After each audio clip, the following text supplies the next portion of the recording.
तो उसी प्रकार पूज्य नाना जी बताया करते थे,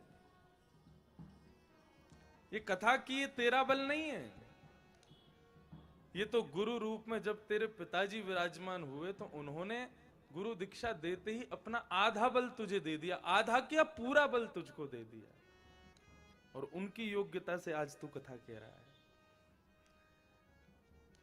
यदि पहले दिन ही नाना जी ने वो गुमान दूर नहीं किया होता तो ना जाने आज कितना अभिमान मुझ में होता।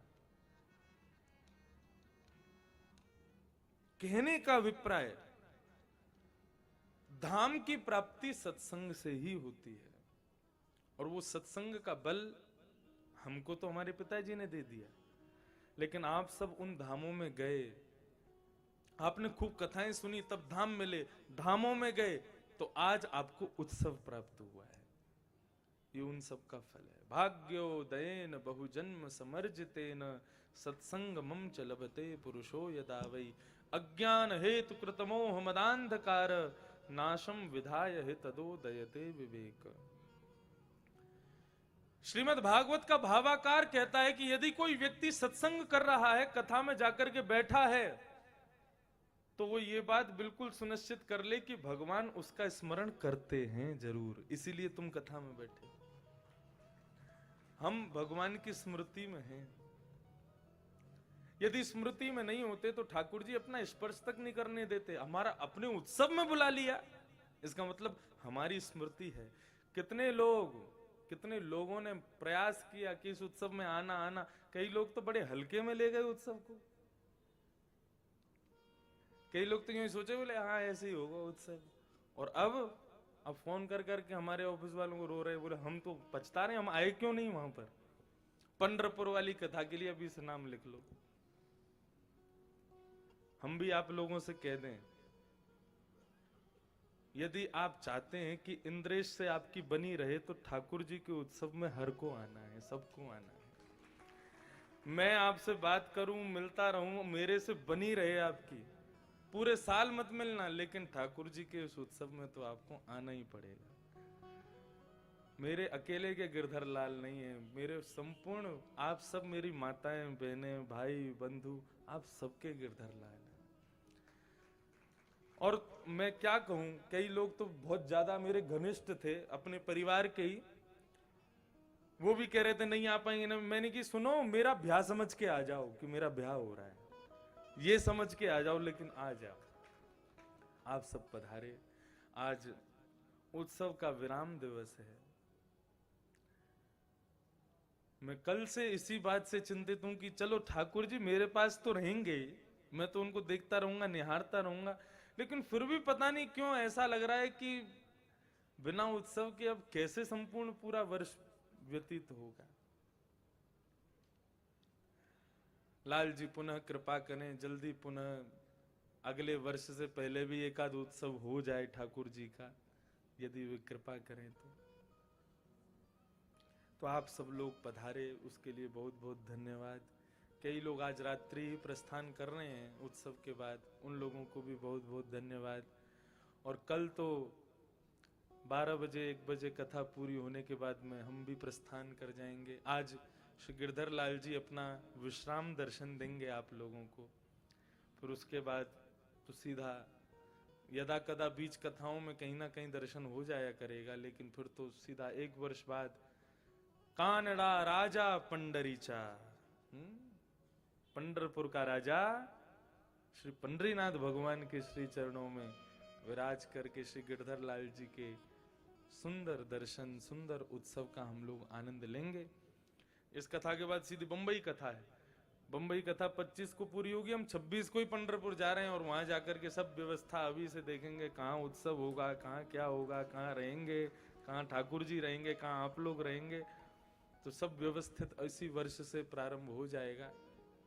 आप सब लोग भी अपनी तिथि, वैसे तो यही सोच रहे हैं 11 से 17, क्योंकि 14 को ठाकुर जी का जन्मोत्सव है, लेकिन कई लोगों का भाव है कि महाराज जी बच्चों की छुट्टी 10 बजे की 10 तारीख के बाद खुल जाते हैं स्कूल, ऐसा कुछ करें कि उससे पहले हो, तो रहा तो या तो 4 या फिर 3 जनवरी, 3 या 4 जनवरी से फिर उत्सव का रहेगा। वो जैसा भी रहेगा, कल तक पूरा सुनिश्चित, आज रात्रि में ही हो जाएगा कि कब होगा, और कल जो मुख्य तिथि है उसकी उद्घोषणा मैं कर दूंगा मंच से।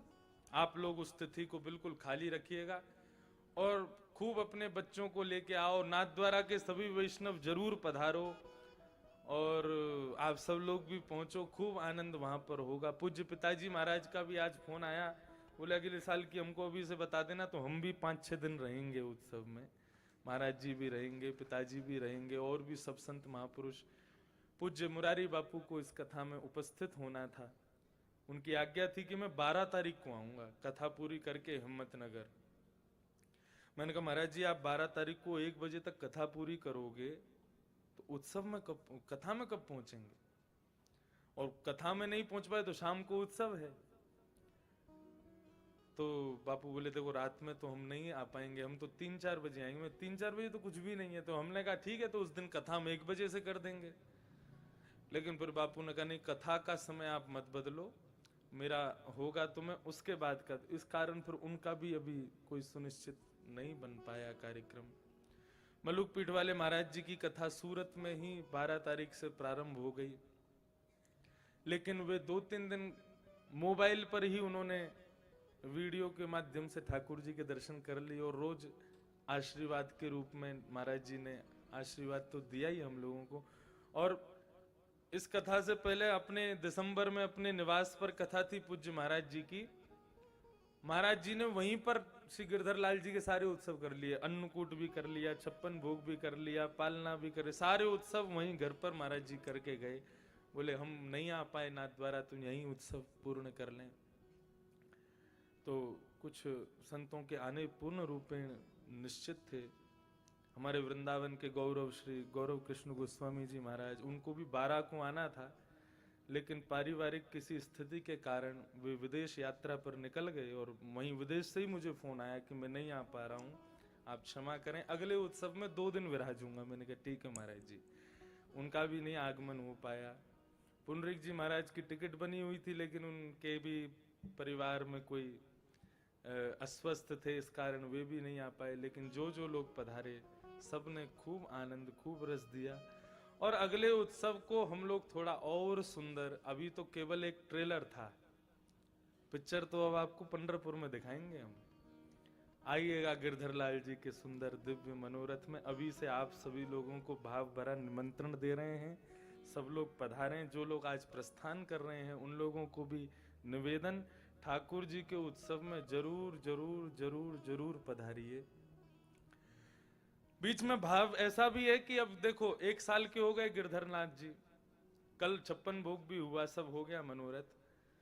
भागवत में ऐसा वर्णन है, गर्ग संहिता में वर्णन है कि जब लाला 1 वर्ष के हुए तो 1 वर्ष के होने पर श्री यशोदा मैया नंद बाबा ने विचार कियो, भैया हमने बड़ी मन्नत मांगी तब जाकर के हमारे लाला भयो। अब जितने देवी देवतान से हमने मन्नत मांगी उन सबको प्रणाम करे हमें कि भैया तुमने बड़ी कृपा करी, हमें लाला दिए। तो कल भाव उठा 56 भोग के बाद में कि भैया सब ब्रज में 84 कोस के देवों की कृपा से ठाकुर जी प्राप्त हुए हैं। तो इस बार अधिक मास है, इसलिए थोड़ा सा विचार कर रहे हैं कब करें। अधिक मास की तिथि निश्चित करके अधिक मास के बाद कार्तिक मास में उसका भी निश्चित हो जाएगा। फिर गिरधर लाल जी को 84 कोस की परिक्रमा करवा के लाएंगे इस वर्ष। तो पंढरपुर धाम के उत्सव से पहले ये उत्सव शायद होगा, वो भी आपको सबको, आप अपने सब काउंटर पर नंबर जमा करवा देना, आप सबको फोन के माध्यम से सूचना मिल जाएगी। यदि 56 भोग के ये ठाकुर जी का 84 कोस का उत्सव हुआ तो वहां गिरधर लाल जी गाड़ियों में बैठ करके जाया करेंगे, सब देवों को प्रणाम किया करेंगे, और रात्रि फिर वहीं 1-8 घंटा सत्संग हुआ करेगा। उस उत्सव में भी 84 कोस की यात्रा भी हो जाएगी, ठाकुर जी के उत्सव भी रहेंगे और हम लोगों को सुख भी मिलेगा। तो ये भाव से जाएंगे कि भैया अब चाहे हमें नंद बाबा समझो, चाहे यशोदा मैया समझो, चाहे ठाकुर जी को कोई मित्र समझो, हम लाला की आवे की खुशी में 84 कोस के देवताओं को प्रणाम करवे जाएंगे कि भैया आपने बड़ी कृपा की, लाला प्रदान किए, तो हम अकेले क्यों जाएं, सब चलना हमारे साथ में। यदि सुनिश्चित हुआ तो आपको उसकी भी सूचना मिलेगी। तो एक तो द्वारिका धाम का उत्सव, 28 जून से, दूसरा 84 कोस का उत्सव, उसकी सूचना मिली जाएगी, और तीसरा पंढरपुर धाम का उत्सव, उसकी सूचना मैं कल, सुनिश्चित डेट तो मैं कल बता ही दूंगा। पहले में जो आवे बहुत बहुत स्वागत, दूसरे में जो आवे बहुत बहुत स्वागत, लेकिन जो पहले दूसरे में आए हैं तीसरे में तो उनको आना ही पड़ेगा। पंढरपुर धाम तो सबको पधारना ही पड़ेगा। तो ऐसे गिरधरलाल जी को हम बारंबार प्रणाम करके कथा को आगे प्रसंग में, आज बाल लीला तक तो ले चलें, ठाकुर जी के प्रसंग को ऐसा भाव रखते हैं।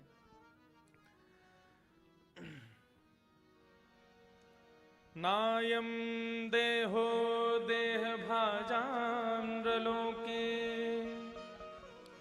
कष्टान कामान अर्हते विड्बुझाम्ये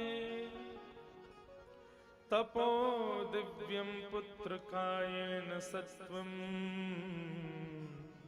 सुद्यैद्यस्मात् ब्रह्म सौख्यं वनन्तम्। नायम देहो देह भाजाम नृलोके कष्टान कामान अर्हते विटबुझाम्ये। ध्रुव जी की कथा के पश्चात फिर उनके पूरे वंश का वर्णन किया गया, और आगे श्रीमद् भागवत में कथा आई भगवान के दिव्य स्वरूप श्री ऋषभदेव जी की। ऋषभदेव भगवान के 100 पुत्र हैं, और 100 पुत्रों में जो मुख्य 10 पुत्र हैं, उनमें सबसे बड़े पुत्र का नाम है भरत, और बचे हुए 9 पुत्र ही नव योगेश्वर हैं। श्रीमद् भागवत के एकादश स्कंद जो कि भगवान का मस्तिष्क माना जाता है, वहां पर नवयोगेश्वर संवाद है। बहुत दिव्य, बहुत बहुत अद्भुत है। एकादश स्कंद जिसने समझ लिया, संपूर्ण गीता के सारे एकादश स्कंद में है, ऐसा सुंदर वहां नवयोगेश्वर संवाद है। तो ऋषभदेव जी के पुत्र हैं 9 योगेश्वर। ऋषभदेव जी के पुत्र इतने विद्वान क्यों? क्योंकि पिता समय समय पर अपने पुत्र को समझाते रहते हैं। हर माता पिता को चाहिए, पुत्र कितना भी बड़ा हो जाए, पुत्र कितना भी ज्ञानवान हो जाए, पुत्र कितना भी बलवान हो जाए, पुत्र कितना भी धन अर्जित करने लगे, लेकिन माता पिता को चाहिए जीवन पर्यंत उसको समकक्ष बैठा करके उसको कुछ ना कुछ उपदेश देते रहें। आप यदि उपदेशात्मक भाव बचपन से ही बालक में नहीं डालोगे तो बड़ा होकर के कभी नहीं सुनेगा आपको। छोटा सा बालक, उसको सामने बिठाओ, और बिठा करके जिस प्रकार मैं कथा आपको सुनाता हूं ना, ऐसे ही किसी ना किसी विषय पर एक उपदेश उसको देना चाहिए। एक पिता रोज अपने व्यापार से मुक्त होकर के आता, और शाम को घर आकर के अपने पुत्र को 1 रुपया देता और कहता, जा बेटा इसको जाके ना कुएं में फेंक दे। बेटा रोज जाता, पिताजी का 1 रुपया लेकर के कुएं में फेंक देता। वर्षों तक यही नियम चलता रहा। पुत्र को भी अनुभव हो गया, पुत्र भी उसके अभ्यास में आ गया, रोज पिताजी से 1 रुपया लेना, कुएं में फेंकना। कुछ वर्ष बीत गए, कुछ वर्षों बाद पिता की तबीयत बड़ी खराब हुई। आज पिता काम करने के लिए नहीं गया। शाम का जैसी समय हुआ तो पुत्र पिताजी के पास गया, पिताजी 1 रुपया दो ना। बोले क्यों? बोले अरे नियम है हमारा रोज कुआं में फेंकने का, आज आपने 1 रुपया ही नहीं दिया मुझको। पिताजी बोले बेटा मैं बहुत बहुत बहुत बीमार हूं, बहुत ज्वर चढ़ा है मुझे, आज एक काम कर, नियम नहीं टूटेगा, आज तू जा कुछ कमा के ला, और जब कमा के लाएगा ना तो उसमें से 1 रुपया डाल देना। क्या कमाने जाऊं? बोले जो तेरी इच्छा हो कर। अब बेटा निकल गया घर से, सब जगह काम ढूंढने लगा, क्या करूं क्या करूं क्या करूं क्या करूं। तब एक ढाबे पर बर्तन धोने का काम उसको मिल गया। सबके झूठे बर्तन सुबह से शाम तक धोते धोते धोते धोते धोते पसीना पसीना हो गया। रात को अपने मालिक के पास गया तो उसने उसको 5 रुपया दिया, ले तेरी रोजदारी। घर लौट करके आया थका हारा, लड़खड़ा रहा था, पूरा बदन ऐसा हार गया था उसका। पिता ने कहा बेटा आ गया, बोले हाँ पिताजी आ गया, बहुत परिश्रम हुआ आज, बहुत मेहनत हुई, देखना पूरे वस्त्र मेरे गीले हो गए, इतना पसीना आया। अरे मेरा बेटा राज दुलारा बहुत थक गया बेचारा, चल कितने रुपया मिला? बोले 5 रुपया। ठीक है, 1 रुपया डालिया कुएं में। पिताजी की ओर देखने लगा, पिताजी आप इतने निर्दयी कैसे हो सकते हो? बोले क्यों? मैंने इतनी मेहनत से कमाया, मैंने इतना परिश्रम किया, मैं पूरे दिन लगा रहा, आपको इतनी सी भी दया नहीं आई मुझ पर? इतने हजारों बर्तन, सैकड़ों बर्तन धोने के बाद में 5 रुपया मिले और आप कह रहे हो उसको डाल दू कुएं में? अरे बेटा रोज का नियम है ना तेरा, चल जा डाल दे। बोले पिताजी आज समझ में आया, आप जैसा निर्दयी मैंने नहीं देखा। पिताजी बोले तेने आईना देखा कभी? बोले आईना, बोले तो, बोले अपने आप को देखा कभी? बोले क्यों? बोले रोज मैं भी कमा के लाता था, रोज तुझे 1 रुपया देता था, तू कुएं में डालता था, कभी विचार किया पिताजी कितना परिश्रम करते हैं कमाने में? जब आज स्वयं कमाया तब 1 रुपये का मूल्य समझ में आया। कान पकड़ लिए, पिताजी क्षमा कर दें मुझे। ऐसी शिक्षा अपने पुत्र पुत्री को सदैव देते रहो बचपन से। एक बार 16 वर्ष के बालक हुए नहीं, उसके बाद में यदि आप उनको लेके बैठोगे कभी नहीं सुनेंगे आपको। हम विदेश जाते हैं, माता पिता बोलते रहते हैं लेकिन बालकों को कोई फर्क नहीं पड़ता। लेकिन धन्य है कुछ परिवार हमारे विदेश के जो अपने बालकों को सद ज्ञान प्रदान करते हैं। और उन्हीं में से एक परिवार यहां पर भी आए हैं, हमारे अभय दीक्षित जी और उनका परिवार साध्वी दीक्षित जी। इनके दोनों पुत्र पुत्री